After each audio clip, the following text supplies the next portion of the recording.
All right, we back.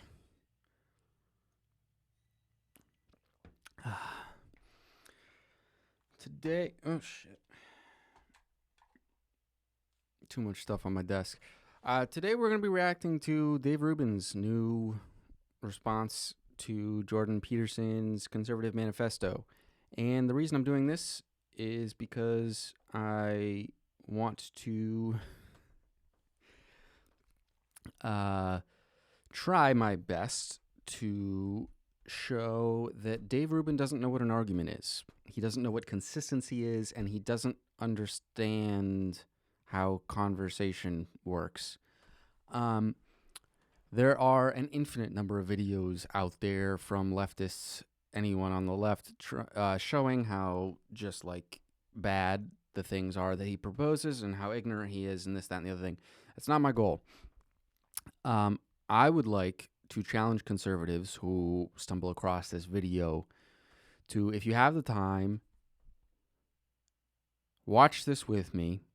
I'm not going to try and react to, I'm not going to try and prove Dave or Jordan wrong throughout this video. I just want to show you, I want to try my best to show you that the logic he uses to make his arguments is incredibly inconsistent. He will say one thing as a critique of Democrats and turn around and use the exact same logic immediately following to defend Republicans. He is the quintessential Republican shill who cannot think. He is everything that conservatives criticize MSNBC for being. For having on a bunch of yes men who don't know how to think, who just say blue good, red bad. He is the epitome of red good, blue bad. So if you're a conservative, I'm not here to try and prove you wrong. I'm not here to try and own conservatives today. It's not the point of this video. I'm here to say, look, I want to engage with you all. I really do. I want to engage with people who disagree with me. But this is not how you do it. You got to be better than this. This can't be someone who you champion as like a, one of the beacons of like the free speech, going after facts no matter what, speaking your mind, facts don't care about your feelings movement, whatever. This guy can't be it. I'm not saying you have to cancel him. I'm not saying you have to deplatform him. What I'm saying is you as right-wingers need to just be honest about the fact that this dude is not smart. He is bad for your movement. He's bad for the free marketplace of ideas because he makes your side look bad. And you guys need to do a better job of holding your own to a higher standard because... President ever. Pretty good. There's no way to say it without just coming across as sort of mean or internet bullying. But I don't mean it as as some sort of massive insult or something where I'm trying to get clicks. I don't think that I am some incredible genius and that everyone on the left is really smart and everyone on the right is really stupid. I'm not ignorant enough to think that that's how the world works. There's stupid people everywhere, and this guy is particularly dumb. And the fact that he has as big of a platform as he does is it's disheartening. It's not like, I'm not saying the world is going to end. I'm not saying we need to deplatform him. I'm not saying we need to cancel him. I'm just saying it's like sad, man, that so many people... Good shape, huh? Which leads to my next question. You are more aware of this than anyone. Some people ask whether you are fit for the job. And when you hear that, I wonder what you think. Watch me. That old expression, the proof of the pudding's in the eating.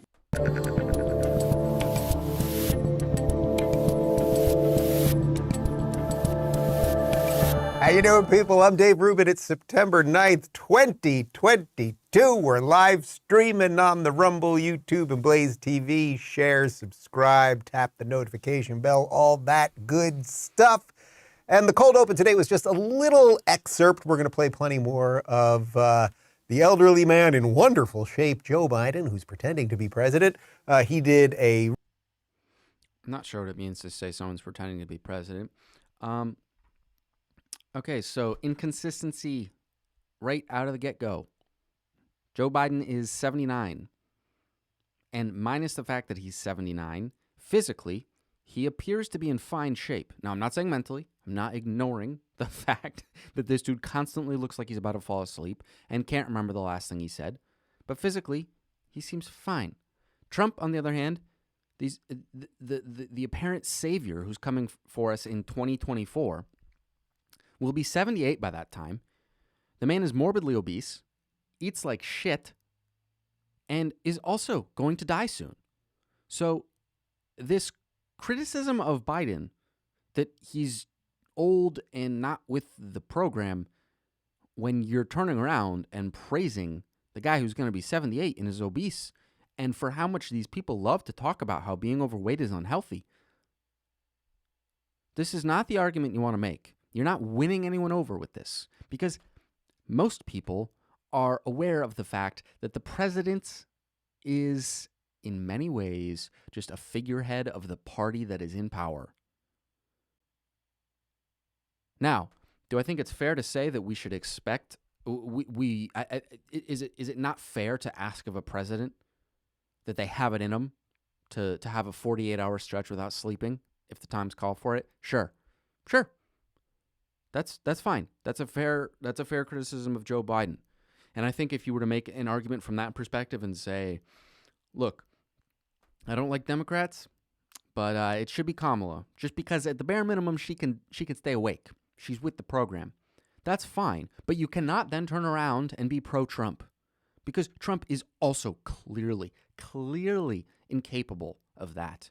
Nor does he even have the desire to. Really fluffy interview on 60 Minutes, which, they obviously edit these interviews. And if 60 Minutes or CBS or any of these organizations wanted to be honest, it's not that there's anything necessarily wrong with editing, but perhaps they should say, we did an interview for, say, 40 minutes. We had to edit out 20 minutes of it, or how many times we had to stop, because it was just a lot of mumbled nonsense. Some of it made sense, which shows that they obviously were editing. He already said a couple things in the interview that they've had to walk back. The official White House has had to move on a couple things, sort of one of them being maybe sending troops across the world for something that nobody wants to get involved in. Anyways, big mess. Hope you had a great weekend. I'm feeling good. Today's show is going to be an extension of sort of what we were doing last week, because as you know, my theme lately really has been that we can't just expose hypocrisy. We can't just mock them. They are not going to stop. It's going to keep moving.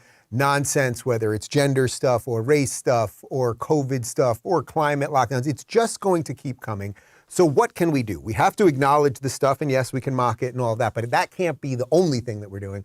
What we need to be doing is really standing up straight, perhaps with our shoulders back, and telling the world sort of what we believe, why we believe it, and why it's important now to fight for these things, and perhaps more important than anything else, to widen the tent of sane people, right? Because it's basically roughly sane people versus woke maniacs and the corporations behind them. I think there's more of us.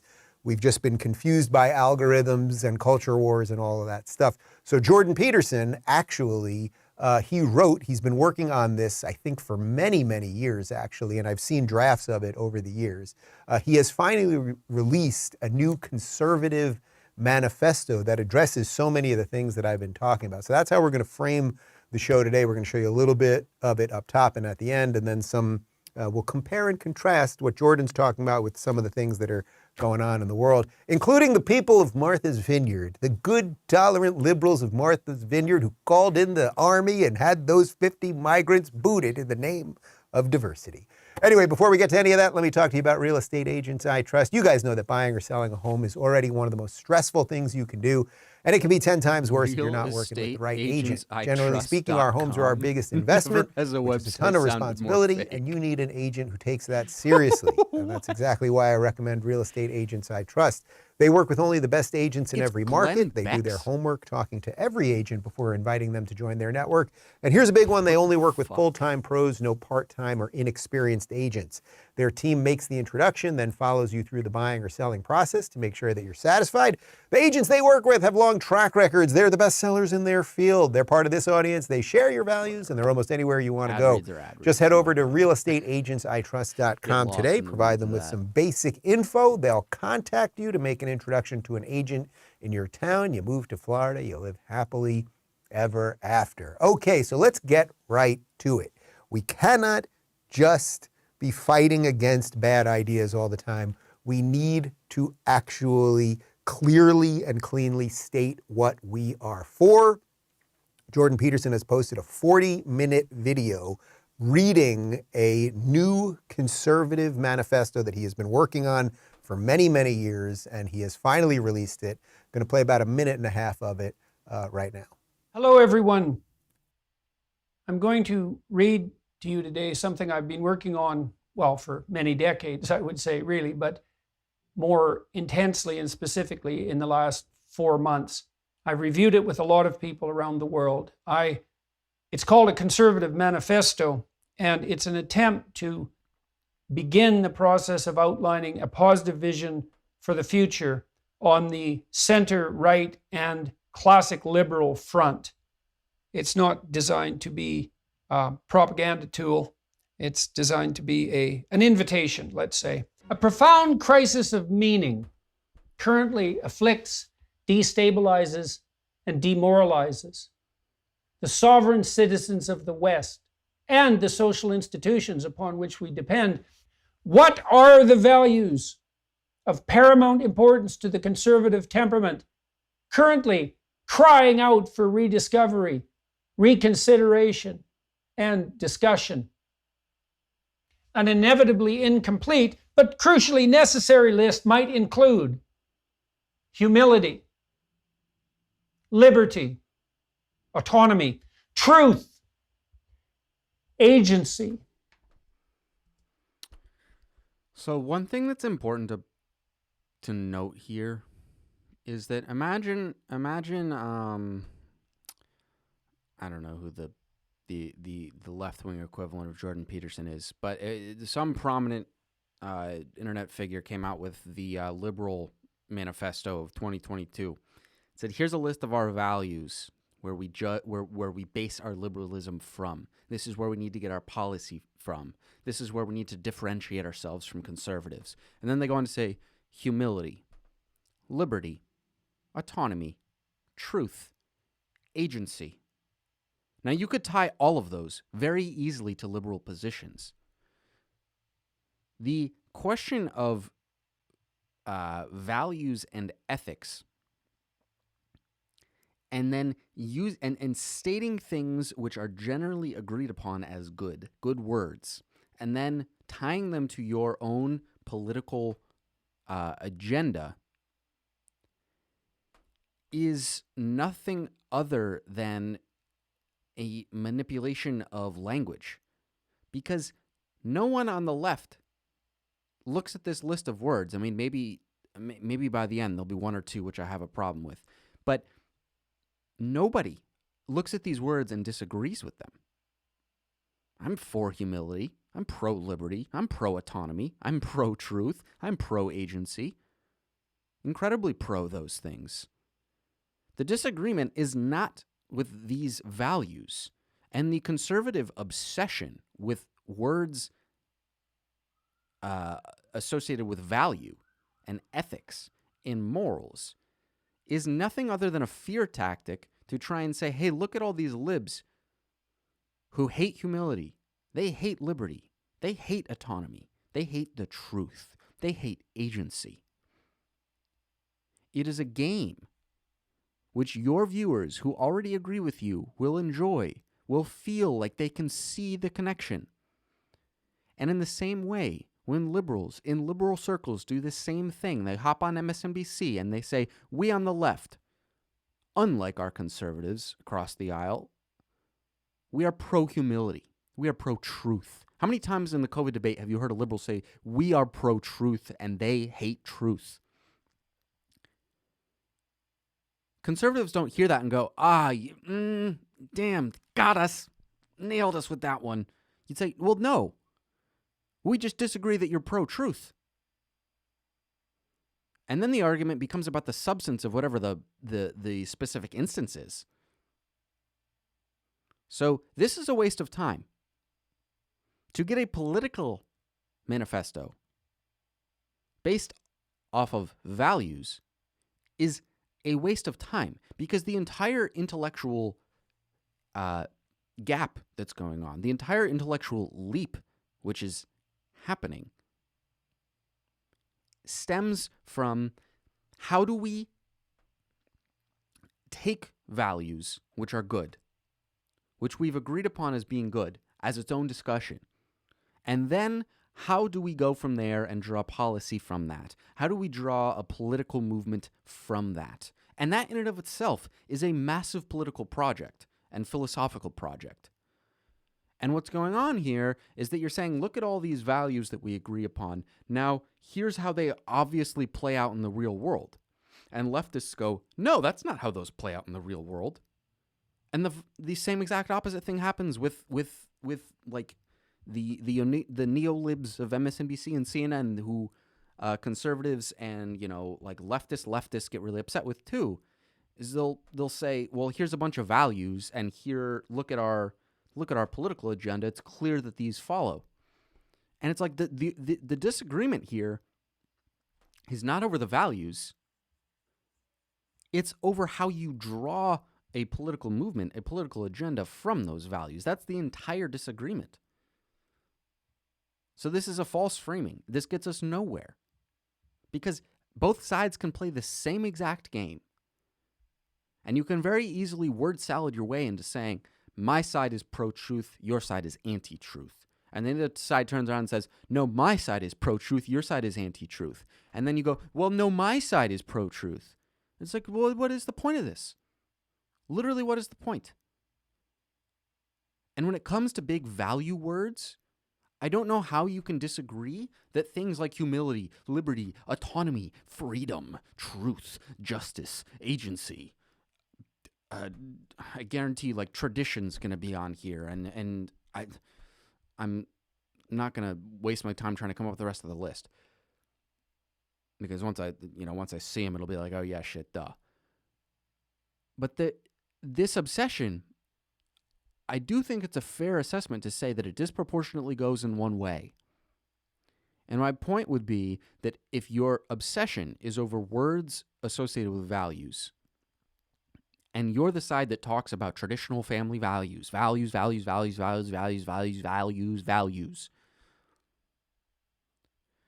this is a absolute waste of time. And that there's no other way to interpret it from the other side other than to say they're just deflecting. They don't want to talk about the specifics because they know they're wrong on the specifics. That's how it gets interpreted. This doesn't help anyone.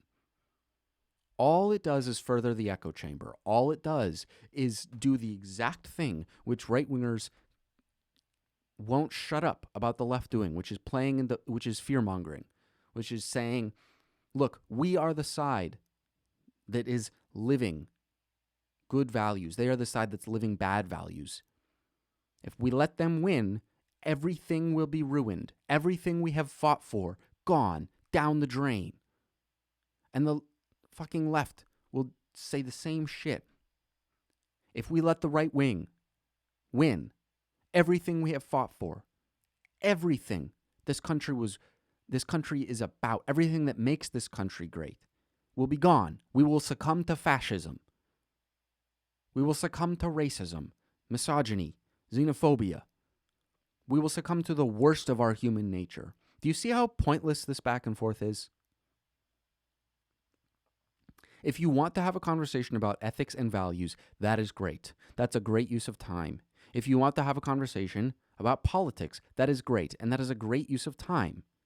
But in order to have this conversation about how we draw a political agenda from values, we need to have sort of established the values first. And then we need to spend just as much time going through and thinking through how these values actually play out in a political agenda, without just asserting that, look, I'm pro this value, therefore this political thing I like are connected. It's not an argument. It's a dodging of the problem, and both sides can do it. Identity, merit, responsibility, tradition, community, stewardship, justice, and unity. Okay, so that is just a small bite of what Jordan lays out. He gets, and I'm sure Jordan goes into more depth here, but that's not a that's an ethical manifesto. That's a value-based manifesto. That's not a conservative manifesto. Into it much more extensively. I highly recommend you guys check out the full 38-minute video, and we have a little snippet more coming up in just a bit. But in essence, what he is saying here is, hey, if the world, the West, is going to continue, it is going to be a sort of center-right, we can say conservative, classical, liberal alliance that will create this big tent. And what are the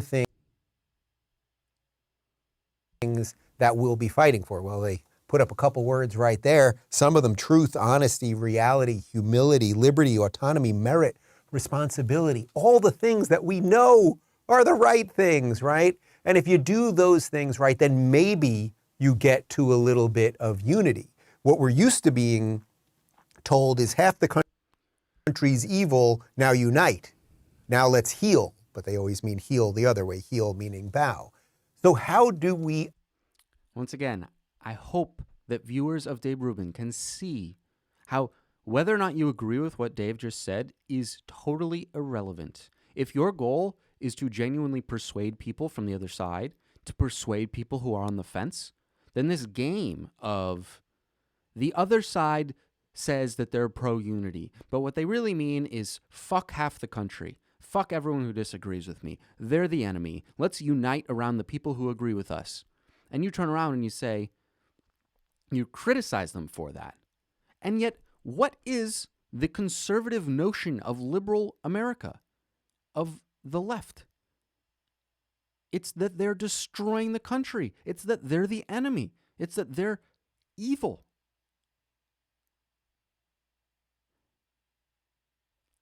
If you're going to make any of these claims, you have to really present a strong argument as to why it is that your side is right and the other is wrong.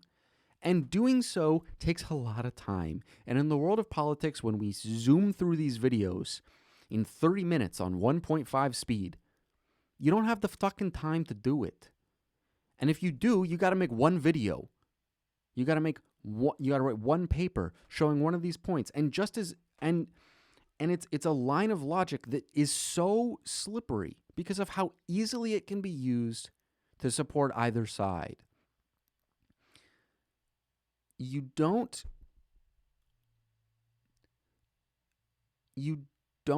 change anything by saying, hey, look, I want unity. Unity is something I want. Unity is a sign of a well-functioning country, right? That's something I think is good. That is something that conservatives want. That is something that conservatives are fighting for. But the left, they hate unity. Well, you just did the same fucking thing. You put 50% of people in a fucking boat of people who hate unity, who hate autonomy, freedom, liberty, justice, responsibility, merit, identity, yada, yada, yada. You haven't gotten the conversation anywhere. You have not shown a single ability to work with or come together with people who you radically disagree with, which is your entire shtick. Because you say that the only way forward for this country is a center-right classical liberal one, which even as tempting as it is to point out for the infinite, the billionth time online, that what Dave Rubin promotes is not some classical liberal, it is just modern right-wing politics. It is Biden bad, Trump good. Hey, Dave, how many things do you really disagree with Trump on? How many things really enrage you about Donald Trump?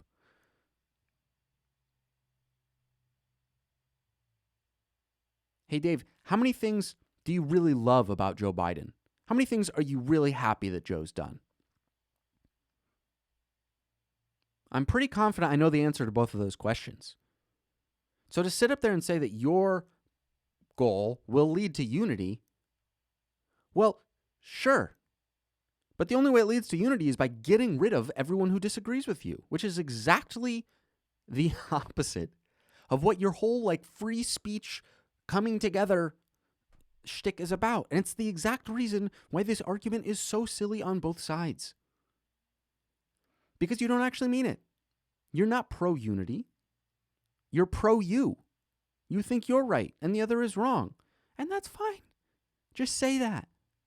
And then we can have a disagreement on the substance of the policy, of the specifics, of the particulars. There's no shortage of political debate on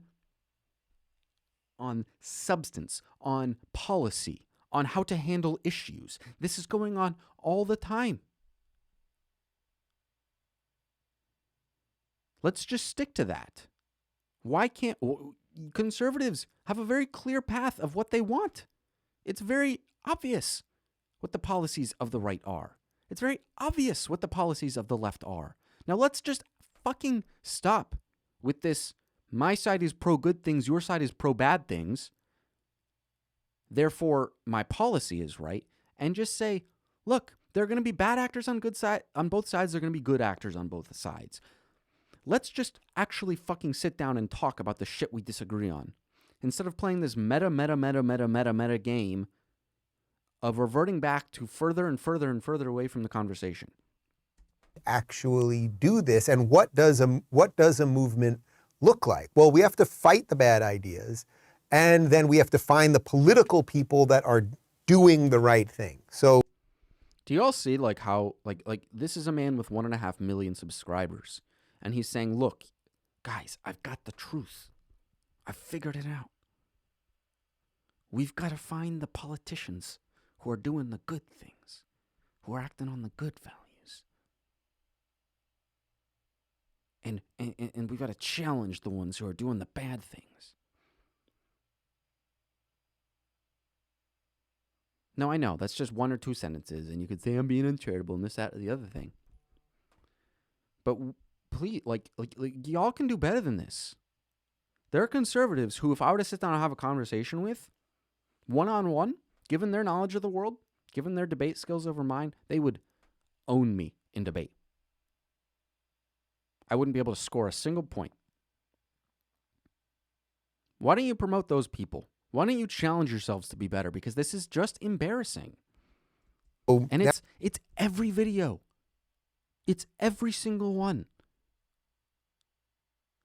I know conservatives hate TYT and they won't listen to a thing they have to say. And I'm not asking any conservative out there who's watching this to go watch TYT and to try and watch it with an open mind, because I know that it's the same fucking shit from both sides. It's like, why don't you just listen to my side with an open mind? It's not what I'm asking you to do. What I'm asking you to do is listen to Anna Kasparian talk about Dave Rubin's work ethic. Now, is she coming from a biased place? Is she releasing all this after he left? Abso-fucking-lutely. But if you really listen to Dave on a regular basis, and you listen to a lot of other political thinkers, you listen to people in the world of academia, you listen to lots of smart people, given the evidence we have before us, I don't know how you could possibly say that Dave Rubin is a deep thinker. Dave Rubin is someone who works hard. This guy genuinely has not moved past like middle school, high school debate tactics. Now let's take it to sort of where we're at in America at this moment. And as you know, there was this absolutely insane Martha's Vineyard event the last couple of days, which all in essence it was Ron DeSantis doing exactly. I'm not going to comment on this at all because I have not even begun to do the required, I don't want to call it research, but just like I haven't come up with this topic, so I'm not going to try and own Dave on a topic. What he said he was going to do, doing what was in the budget that the Democrats in Florida signed on for. And then, of course, the media went absolutely crazy because when migrants or illegal immigrants, whatever you want to call them, when they show up to rich liberal towns, this is very, very bad news. But when they're overrunning, say poor border towns in Texas, it's okay. So what do the Democrats generally do when we're talking about truth, honesty, reality, humility, liberty, autonomy, merit? What do they usually do? Well, they scare you by telling you that the other people are really evil. Here's an interview with Bill Clinton this week. Like right-wingers, do you not realize that that's exactly what your whole shtick is? Your whole shtick of complaining about libs? The woke mob? White genocide? Fucking critical race theory? Your whole shtick is fear-mongering. That's how we do politics. On some level, it's kind of how we've always done politics. You don't win any political battles by saying fear-mongering bad. The only way to do that is if you don't do any of it yourself. And everyone is guilty of it. Everyone is. So it's a useless talking point. Absolutely useless. What he thinks is going to happen over the next couple months. Could Biden break the historical pattern of the, midterms going badly? Absolutely. But we could hold both these houses. But we have to say the right things. And we have to note the Republicans always close well. Why? Because they find some new way to scare the living daylights out of swing voters about something. That's what they did. See, I'll say the same thing to you, Bill. This is how both sides try to win, because it is the most effective tactic at getting your side out to vote, is scaring them into thinking that the other is coming for something that they deeply care about, whether it be their guns, their values, their freedom, their autonomy, their liberty, their something. They're something. This talking point from both sides is so incredibly stupid. It is how both sides win elections. We can't let Trump get a second term or else fascism's really going to start happening, guys. Really. We can't let Joe Biden get a second term or else socialism's really going to start happening, guys. For real this time. It'll happen. Let's stop this. Let's just have a conversation about which one's actually true. 2021, where they made critical race theory sound worse than smallpox. And it wasn't being taught in any public schools in America, but they didn't care. They just... All right, so there's Bill Clinton lying and scaring people. So he's saying, the Republicans try to scare people. And then it's exactly what he did. And of course he's lying because critical race theory is being taught in elementary schools, middle schools, high schools, and certainly colleges throughout the country. They often use weird language around it so it doesn't sound... No, okay, I told myself I'm not going to do any dunking on Republicans, or I'm going to try my best not to. Exactly like textbook racist, textbook critical race theory, but it is critical race theory, equity. All of these bad ideas have been pushed into the American education system. We all know it. This is why, thankfully, all of these parents are now showing up to these school board meetings and getting involved and pushing back. This is what led to Glenn Youngkin's election in Virginia. So Bill Clinton's lying. He's trying to scare other people, right? He's trying to scare the other. He's saying, the Republicans are mean and they scare people. Look what they did with critical race theory. And it's like, well, wait a minute. Actually, that was the right thing. They were fighting for their children to not be brainwashed. That is what they do. That is what you would want to do as a parent, I should say. So it's complete nonsense, and it speaks to the volumes of, unfortunately, what modern liberals and progressives have to offer to Americans. There's pretty much nothing there other than making you scared, as opposed to honesty, liberty, value, hard work, all of those things. So here's another concrete example of it. On CNBC over the weekend, Dave has yet to give a single concrete example of anything. Our gay transportation secretary, Pete Buttigieg, and again, I only mention that he's gay because it's the only reason he got the job. He's not very good at the job. He took a couple months off right when he got the job. We've had this crazy, all of these transportation problems. We know his job is roughly related to gas prices and things like that, supply chain issues, et cetera, et cetera. So he goes on CNBC, and the host just was not having his nonsense. Look, really tone deaf. I mean, what you're telling me, so just stick to the script. The economy is great. The border is secure. Our cities are safe. Wouldn't it be no one's better, pretending all wouldn't of it our be better problems to are just solved? be honest? Wouldn't it be better to just be honest with the American people about the soup that we're in right now, and we can all try to deal with it together instead of just... Nobody's saying we don't have any problems. Okay. Concrete example of libs getting owned. People, do you not see that there was no argument presented there? That was not an example of anything. Other than one dude saying, hey, I don't like party of president, therefore country bad. And the other guy saying, I like party of president, therefore country good. Both sides do this. Both sides do this. Criticizing this from the perspective of saying, look, Pete Buttigieg just won't be honest. Why won't Democrats just be honest about the fact that whenever they're president, whenever they have the presidency, the country really is in a state of shit. It always goes to shit. And Democrats will turn around and they'll fucking,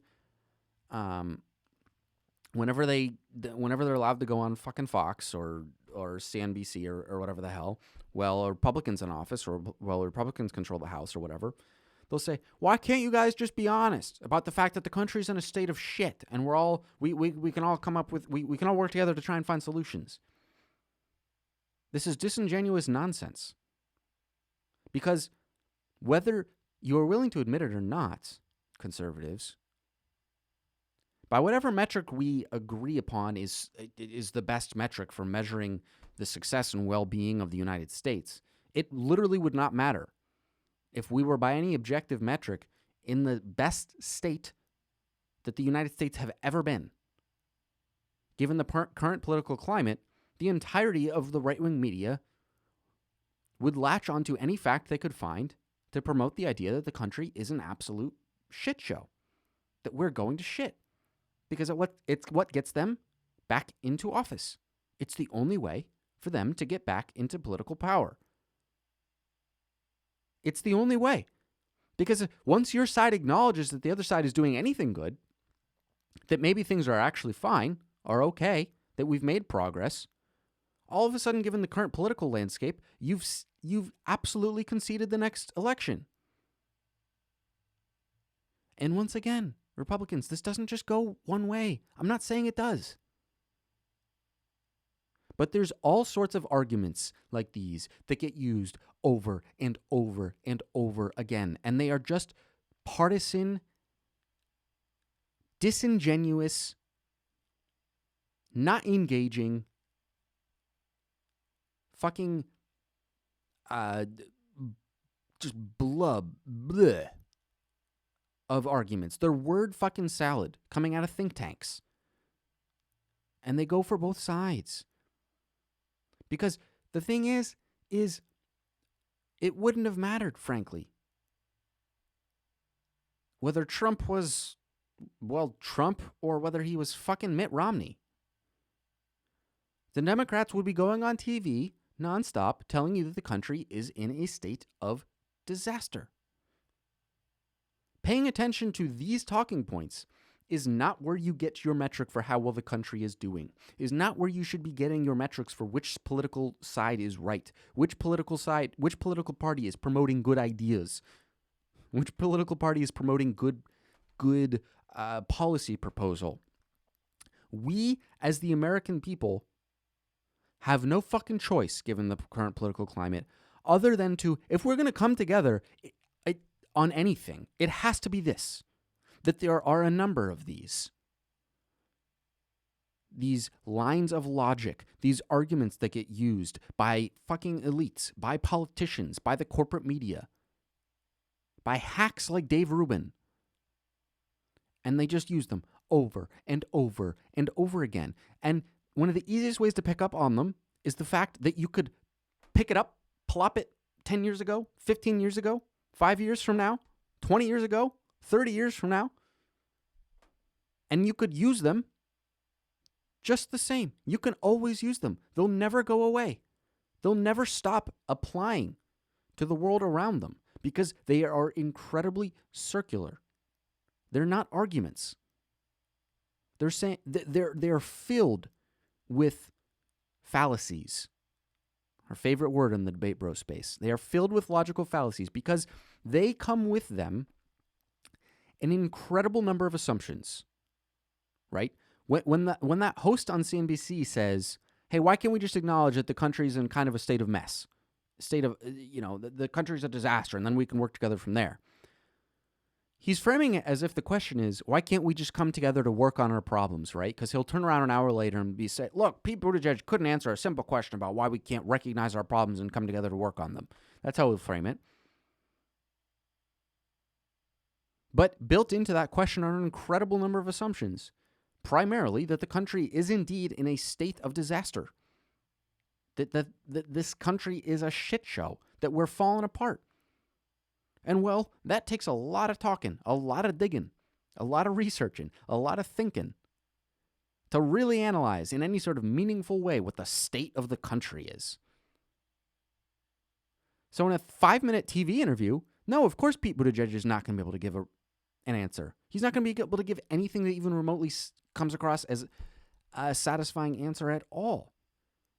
Because you've baked in this infinitely large assumption, which basically says, hey, look, I'm right, you're wrong. Why can't we come together to just acknowledge that? That's essentially the question. And when the other side does it to you, you pick up on it. You recognize it. You call it out for what it is. It's fucking bullshit. So that's a fine job by the CNBC host, because Pete is just on there going, oh, basically everything's okay. And then at the end, when he's pushed out. Pete never said anything in that clip. Literally the only words that came out of Pete's mouth in that specific clip that you just showed on your show were Pete saying, well, look, of course everything's not perfect. Of course we don't not have problems. Those are the only words that came out of his mouth in the clip you showed. Well, no one's saying there aren't any problems, but there are massive problems. And we all know it. And it's because of all of the nonsensical policies that you people have pushed in, like critical race theory and wokeness, the thing that Bill Clinton is pretending doesn't exist and is not real, and all of those things. So now let's move this to Joe Biden's interview on 60 Minutes. First off, he made a very important point that politics has just gotten very, very dirty by some people being very mean. What we do today, think about it.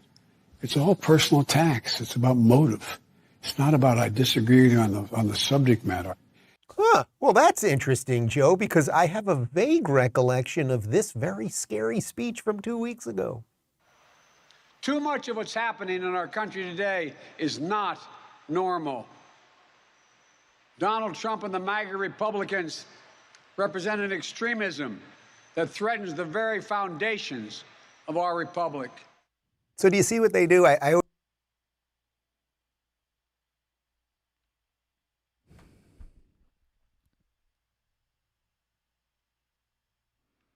What Joe just did was make a statement about a political movement which he finds to be dangerous.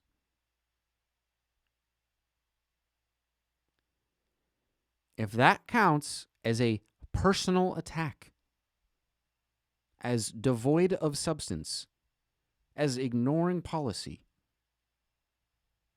then you are the soft snowflake that you claim to hate. If you can't take that, then what are we doing here? Because I guarantee you, 5 minutes from now, you'd be happy to turn around and say the exact same thing about the Joe Biden woke liberal mob. In fact, you kind of just said it right beforehand. I always tell you this is by design. On one hand, they'll say, oh, we're for unity, we're for diversity and healing and all of these things. And it's gotten too personal, okay? And then on the other hand, they'll give a speech a minute later, or in that case, it was 2 weeks ago, where they do exactly what they accuse the rest of us doing. Was that Joe Biden saying anything about the ideas of MAGA or of Donald Trump? No, it was just attacking the people. It was just. That was a 30-second clip. in a speech that was a lot longer than that. Attacking politicians for ever using politics speak is an insane waste of time. Because part of the nature of the job in today's world, whether you like it or not, is politicking. Regardless of what your ideas are, you've got to try and get elected. You've got to try and portray yourself as the leader of a movement coming from a good place. This can very easily flip into being disingenuous. This can very easily flip into being used as a substitution for promoting policy. But you don't just get to play a 30-second clip of Joe Biden saying the MAGA crowd is dangerous and say, oh, he refuses to attack them on their ideas. When I could pull up thousands, tens of thousands of clips of Trump going, you know, I'm not going to try and do the Trump voice because I can't do it well. There are a lot of people who can do it much better than me. But Trump saying something along the lines of like, the country's in a really dangerous place. The liberals are coming for you. He's not engaging on any of their policy. He does at times, and at other times he doesn't. Joe Biden engages at times, and at other times he doesn't. If you want to say he should engage more on policy, the other thing, sure, whatever. But you don't get to do this disingenuous fucking TV corporate-ass bullshit of playing a 20-second clip and turn around and act like that represents the entirety of what Joe Biden says. In the same way that you guys scream that the left is too willing to cancel people for taking clips out of context. You'll play a fucking 20-second clip as evidence for your claim that Joe Biden won't criticize the MAGA crowd on their policy? That's not engaging in good faith. It is literally the opposite. Just a baseless, those are the bad guys, those 74 million people. Well, what are you going to do with those people, Joe Biden? And then Joe really stepped in it. So this is probably the worst moment. He had a couple sort of somewhat befuddled moments, but overall, you know, they had his face freshly Botoxed and his hair plugs were good and the makeup was right and his eyeball didn't explode. Dave, you're like, overall, what, 42? It was pretty decent, the packaging of the whole thing. But he did have one major gaffe when asked about China and Taiwan. But would U.S. forces defend the island? Yes, if in fact there was an unprecedented attack. After our interview, a White House official told us U.S. policy has not changed. Officially, the U.S. will not say whether American forces would defend Taiwan. But the commander-in-chief had a view of his own. So unlike Ukraine, to be clear, sir, U.S. forces, U.S. men and women, would defend Taiwan in the event of a Chinese invasion. There was something kind of funny there, if you're just like an insider TV person, how quickly the edit there from Biden basically saying, yeah, troops, to, oh, but the White House is saying no. BetterHelp is customized online therapy that offers phone, video, and live chat sessions with your therapist. Oh, wait, blah, blah, blah, blah, blah. So this is just him saying something, either without knowing what he's saying or what our policy is or anything else. It's also... I mean, how many times did the White House come out to correct Trump on something? Like, dude, we all know that fucking Joe's 79.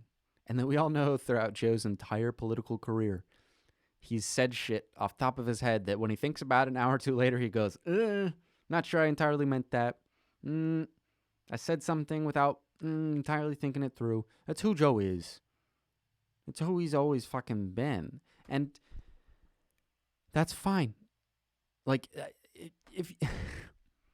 if you want to criticize him for that, then it's like we're getting into the fucking weeds of expecting our politicians to never misspeak. We're getting into the weeds of expecting our politicians to never be human. And fucking say shit that maybe...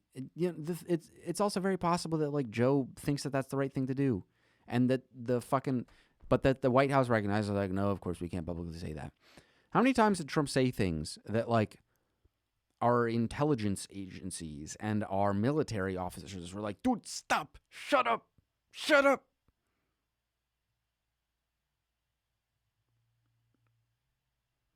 I don't know. I don't know how this like proves anything. I don't know how this proves your side is pro-truth and the Dems aren't. I don't even know how this is related, frankly, to a conservative manifesto, to promoting your ideas, to promoting your policy, which was supposed to be the basis of this video. And maybe we'll get there eventually. But as of right now, all you've done is the exact thing which at the start of the video you said you weren't going to do, which is just shit on the other side. A crazy thing to say, that if China was to invade Taiwan, which I would not be for, and let me be 100%. Which I would not be for. Yeah. Bro, speaking of gaffes, speaking of things that don't make any sense, speaking of phrasing, when you're in front of a camera, sometimes you word shit weird, dude. Dave Rubin knows, even Dave Rubin knows, that whether or not China invades Taiwan is going to have nothing to fucking do with whether or not Dave Rubin is pro it happening. That's not the conversation at hand, whether or not we're pro-China invading. And clear, I believe that Taiwan is an independent nation. Every independent nation has a right to define its borders and and now I'm going to do a whataboutism, but I can't. Defend its borders as it sees fit, and we should be allies with Taiwan and all of those things. He's saying we're going to send troops. I mean, troops, those are soldiers. Those are human. Dude. Okay, look.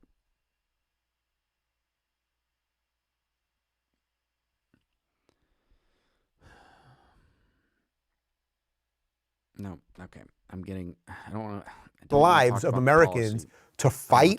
What does he mean? To fight on the ground in Taiwan against China halfway across the world? It's just a crazy proposition. Now, you could say if China invaded Taiwan or tried to annex Taiwan or whatever it is, that we would maybe sanction them, putting aside the validity of sanctions or anything else. We could sanction them. We could try to do something in the UN. We could maybe arm the Taiwanese, but we're going to send troops there. It's just an insane thing.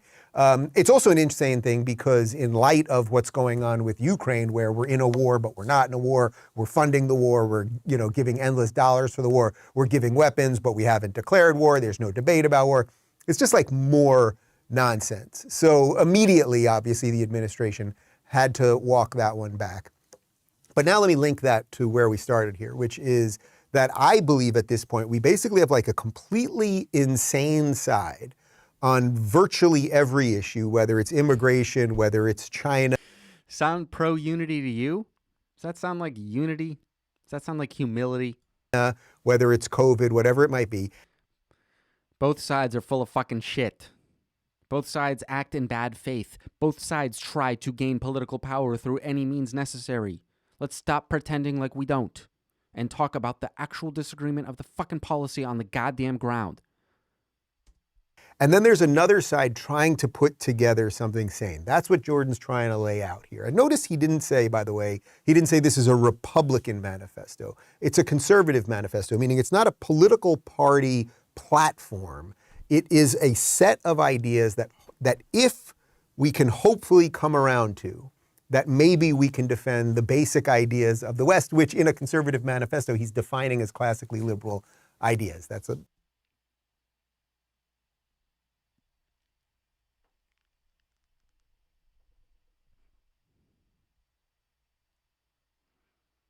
He wants so bad to be able to keep using the word liberal.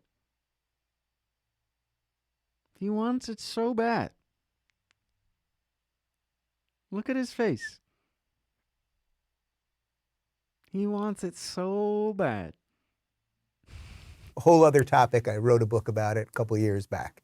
Okay, so what's happening here is that we're seeing, and why a lot of people think that there's going to be this red wave, despite what Bill Clinton is trying to scare people into. We're seeing this conservative movement expand. You know why people think there's going to be a red wave? Because there was a blue wave last election.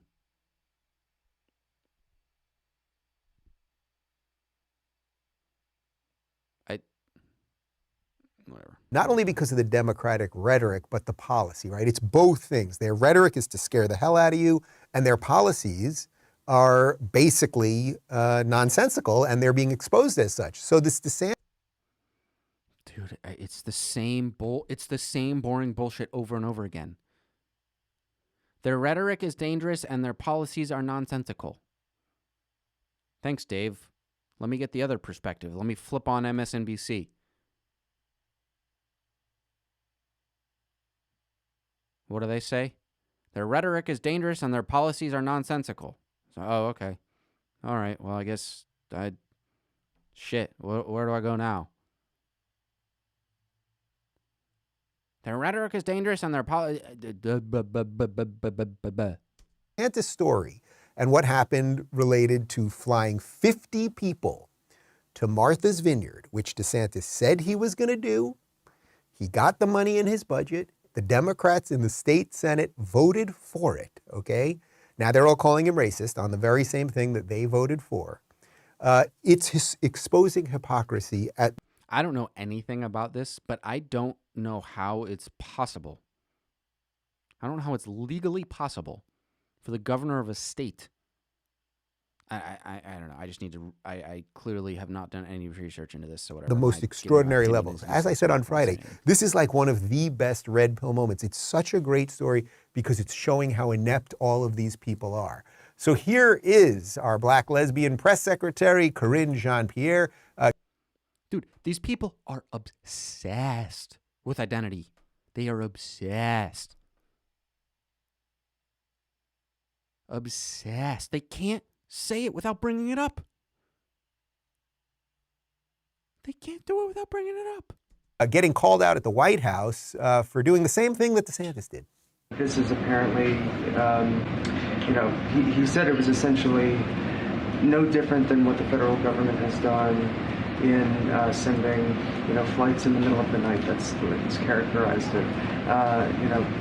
Taking migrants to various different states. Do you have a response to that? So we are offering solutions. That's what the Biden-Harris administration has been doing since day one. God, she's incredible. Like, it's not, I don't know what questions she's answering. It doesn't matter. She just has we offering solutions. It's sort of like Kamala. Remember the video we showed you last week? Is the border secure? Every nation has a border. They just answer questions that have nothing to do with nothing. They say words to get to the period in the sentence so the sentence is over, and they've done nothing but take you on a ride of BS. So, of course, what they're referring to there is that the federal government, we know this, has put migrants on planes when they cross over the border and then sent them all over the country. We know, so DeSantis said, hey, I'm just doing the same thing that they've been doing. And she has no response to that, of course. And then you get all these clowns that are trying to figure out a way to sue DeSantis and everything else.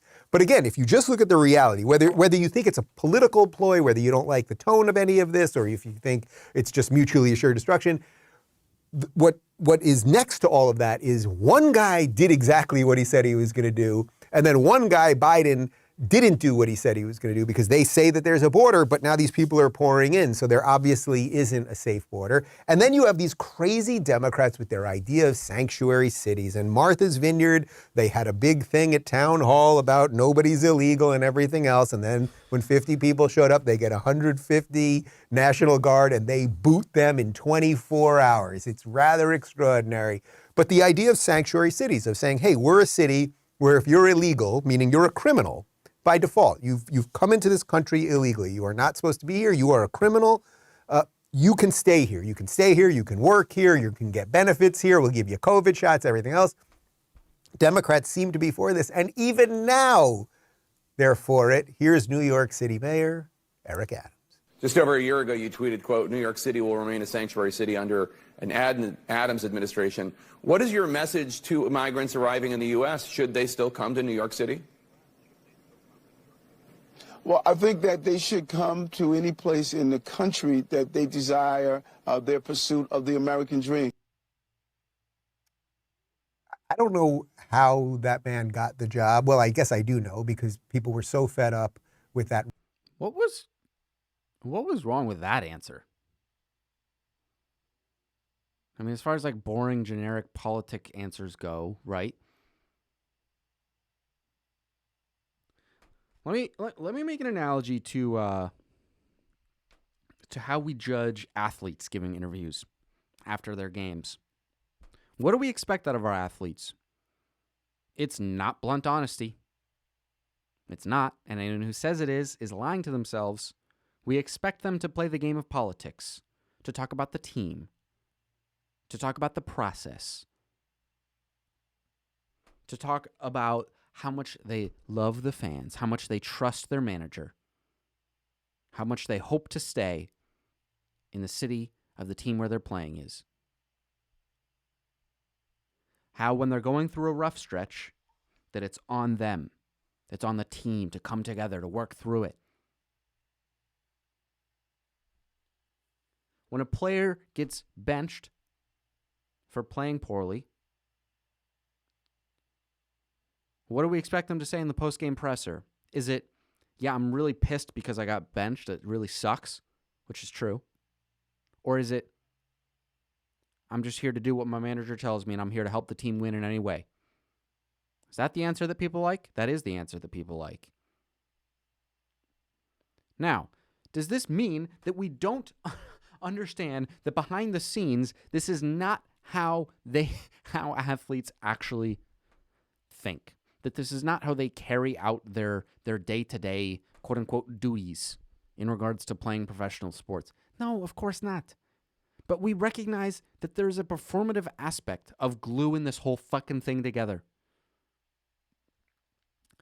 So you can criticize the performative act, the performative side of politics, but you can't criticize it in and of itself. You can criticize the balance for being out of whack, saying that there's too much performance and not enough honesty. That's fine.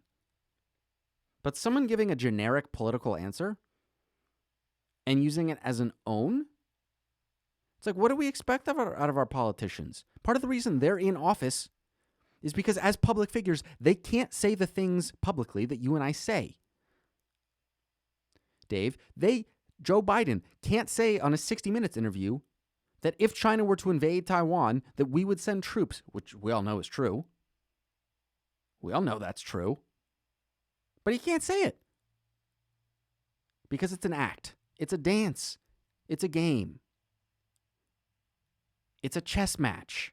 It's why we fucking obsess over House of Cards, Game of Thrones. We love the chess match. We love a good show. And that's what this is. Ridiculous Bill de Blasio, who was openly a socialist and a communist. And then there were all these people there that thought, oh, Eric Adams will be a little bit better. A little bit better. Eric Adams, that in some ways that almost is an impeachable statement. What? When you are an elected official, it is your job to defend the laws. Whether you're the president of the United States, you have to defend the federal laws. You have to abide by the Constitution. If you're the mayor, there are laws in the city of New York that you have to abide by. You can't just say, okay, yeah, you can come. And the fact that he's so tone deaf. So you know what? I say more then in that case. Governor DeSantis, if you're watching this, or Governor Abbott in Texas, if you're watching this, keep sending them to New York. The mayor just said that he wants them. So let's just exacerbate the situation. I don't mean that sort of to be a dick. I mean that because we have to get this to its end. It has to get to its volition, where Democrat cities will be exactly what they say that they want, and Republican cities and states will be lawful. They will be clean and pleasant and have flourishing economies, and they will be safe and everything else.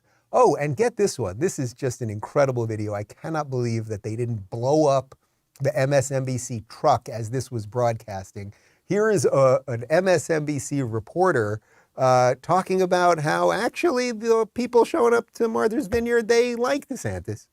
Now, I can tell you they are not angry at Ron DeSantis. They're actually thanking him for having brought them to Martha's Vineyard, where they were very well received. But other people, well, they're saying they're being used as political pawns. They don't resent it for now, and they know they're the lucky ones. Okay, so these 50 people, they show up at Martha's Vineyard. Martha's Vineyard's a lovely place, and apparently it has all these nice, tolerant, decent people. Some of them even baked them cakes and things, and then they booted them within 24 hours, and they got those 150 soldiers there and everything else, and they probably took down their, no human is illegal sign from their lawn. But the point is that these people were not abused in any way. If you want to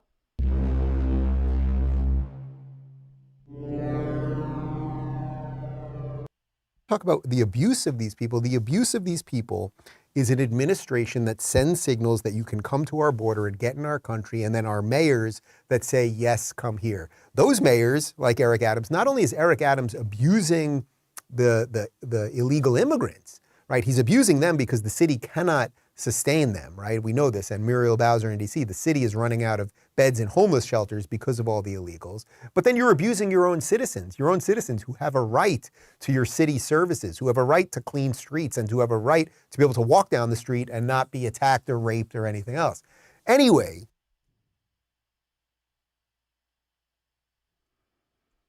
Dude, it's so... Despite the fact that this one is just so obviously... There's no way that can be interpreted other than saying migrants are rapists and they're dirty. That's clearly the implication. DeSantis doing the right thing, and the Democrats and the media just melting down, because if they didn't melt down, they'd have to say, oh, Biden screwed up the border, these Democrat policies don't work. So they have to keep ramping it up. That's what they have to do. So now evil devil worshiper Gavin Newsom, who is the governor of California, oh, and I'll put some money. Evil devil worshiper. You just called Gavin Newsom an evil devil worshiper after getting triggered by the fact that Joe Biden called Donald Trump dangerous. Bro, in the jar. Fuck up, man. We will get someone out of Cali and get them to the free state of Florida soon enough. He's trying to get in on this. Now, Gavin Newsom, let's remember, 350,000 people fled California in 2021. I got two others in the room right now. I moved 2 companies out of California in 2021. In 2020 was the first year ever that California had a net loss of population. Then it happened again in 21. Gavin Newsom is the worst governor in the country. He loves high taxes. He loves big government. He loves not following his own rules. He's just patently slimy and evil. So how do you think I feel about him? Anyway, he tweeted this. What Gov. Ron DeSantis and Greg Abbott, Texas, are doing isn't clever, it's cruel. I'm formally requesting the Department of Justice begin an immediate investigation into these inhumane efforts to use kids as political pawns. Now, I went highbrow on this one. I responded to Gavin with this. Yeah, I found that picture of him online. I just think it's perfect. He's a lizard with a fake face. There is something, he's just evil. That's the point, guys. He's just absolutely evil. But the point is, DeSantis did nothing illegal. They will probably try to investigate him. Now, this is just what the machine does. He just did what he said he was going to do. If you're looking for blame anywhere, again, I just have to beat this one into your head so that if you get into a debate with your friends about this, there's only one way the blame goes here. The blame is not over who moved people out of their states once the people are here. The blame goes to the people that let these people in, and that is the Biden administration. Anyway, as usual, DeSantis isn't just taking it from Gavin Newsom, he's giving it back.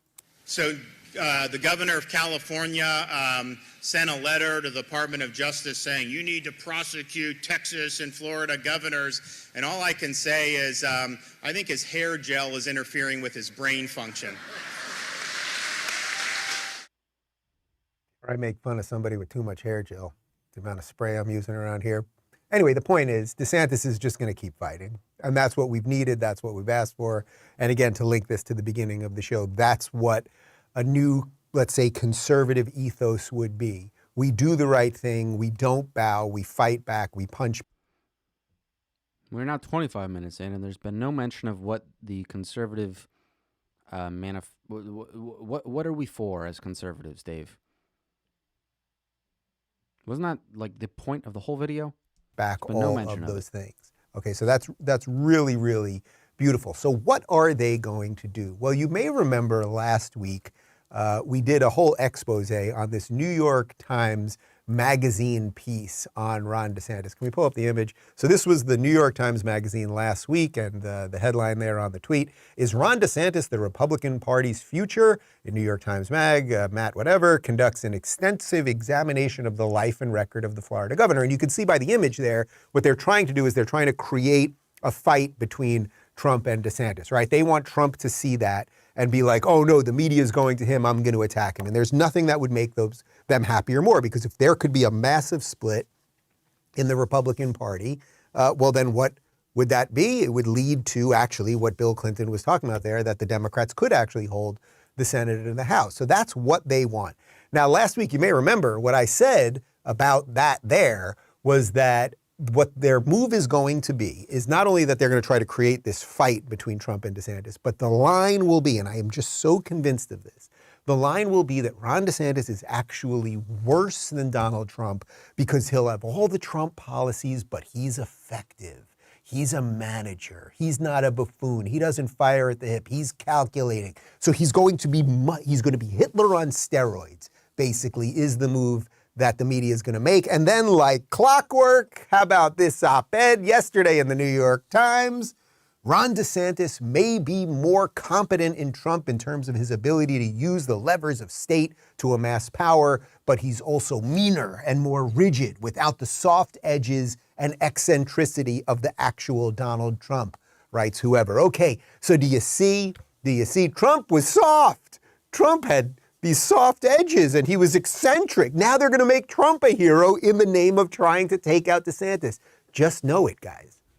Just absolutely know what they are going to do. And once you know it, they have no power over you. Once you realize what the media is, they have no power over you. Their bad policies, their lies, none of it will work. So now let's get back to the beginning of where we started today. We'll go full circle on you. Jordan Peterson on his conservative manifesto. Okay, how can this thing succeed? How do we fight it? How do we handle the left? Well, here's Jordan. A house divided against itself cannot stand. Respect for individual sovereignty and courageous trust in the essential goodwill of others means unity in both appearance and reality. Conservatives at their best are characterized by profound appreciation for the necessity of such unity, apprehending it properly as the basis for the peaceful cooperation and competition that made, makes, and keeps us strong in the face of both adversity and enmity. The demoralized people of the West, and indeed in the rest of the world, are therefore crying out for the restoration of the abdicated values of individual sovereignty and responsible, genuine social service and purpose, whose acceptance and embodiment make our free societies possible, productive, admirable, generative, and stable. Conservatives who abide by the dictates of the eternal Western canon have the opportunity beckoning in front of them to once again make the case that the principles upon which we operate, the virtues in which we believe, and the freedom we have been divinely granted, truly and eternally constitute the basis for the life more abundant which people of good faith desire and which we have every ability to establish and maintain. Guys, I think the point of today's show, because I have no doubt that as you're watching that Jordan video, you're feeling the same thing. What is a woman? Can you tell me that? I'm feeling is there are other people who want to take life seriously. There are other people who want to fix this thing. There are other people who want to get past the madness, get past all of the craziness that we are confronted with on a day. I'll say this, and I'll say it bluntly. Dave Rubin doesn't want any of this to go anywhere. Because then he doesn't have any money to make. He loses all his income. So let's stop acting like it's in the best interest of political pundits for everything to get back to normal. Daily basis. And what Jordan is saying there is that wide tent, that thing, if we want to get to that unity, what does he always bring it back to? The sovereignty of the individual, that it will start with you. It will start with you and your family and your community and everything else. And it might seem a little odd that a Canadian academic, a Canadian psychology professor, would be sort of the leading voice on what a new conservative movement would look like. It might be a little odd that a former progressive, lefty, liberal from New York who is married to a dude and has a kid might be one of the people really pushing the idea for this new conservative movement. But that right there is why it can work, because we're all different and we all have some uneven things about us. We all have different ideas and don't fit perfectly into boxes. And how can we take a bunch of people? It's going to be hard to do this fucking YouTube thing, man, and not get just out of this world fucking ad hom. I could see how easy it is to fall down that path. I don't want to go there. All of us, man, all of you guys, who I know my audience doesn't agree on everything, and that's why I love it. It's like, how can we take all of us and say, but there are things that we won't trade. We won't trade all the hard-fought victories of the past. We won't trade all of the things that we once knew to be true for a whole bunch of new nonsense. That what you say and what you do actually matters. That's the plan. I think we can do it. I really do think we can do it. And, well, I have nothing better to do than save the world. Do you? Guys, it's Meme Monday over at the RubinReport.locals.com community. This is the one I put up. I thought this was pretty. There were so many good memes in the last couple of days. Take this hot meal and GTF out of Martha's Vineyard. Just perfect. A couple hundred people have already jumped in with their own memes of the day. Again, that's RubinReport.locals.com if you want to play along. And let's get to a couple comments. Chuck says, I'm not going to listen to him talk about his comments. So the last thing I'm going to say after watching that whole shit show of a fucking video is genuinely, right? Like, at the beginning, it's on record, it's on tape. The point of this direct message was to react to Jordan Peterson's manifesto about what it means to be conservative, what the conservative agenda is about. And so far, all we've gotten out of it is we like good words like humility and freedom, and Joe Biden bad.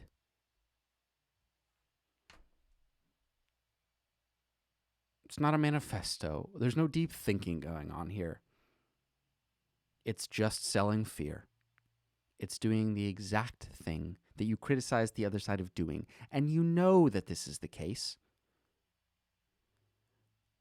But you will never acknowledge it, because acknowledging it means giving up the entirety of your credibility, because you have never been a channel about really diving deep into the issues, into being honest about the nature of politics, about policy. This is a performance upon which you have made a boatload of fucking money, selling surface level arguments that would not make it past your first test in Logic 101.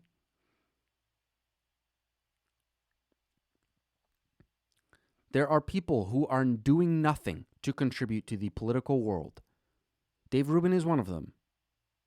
And conservatives, if you want to start getting better at forming arguments, just as we on the left, those of us who are coming from a place of genuinely wanting to make the world a fucking better place, want to make our arguments better, we'll be honest about the fact that a lot of the shit that comes out of Dems' mouths is bad arguments, bad argumentation that we need to do better at thinking about how we frame the issues, how we analyze the world around us, how we analyze those who are supposedly on our side, how we stop playing the game of blue good, red bad, or red good, blue bad. That's all Dave Rubin is. He's a boring political corporate hack.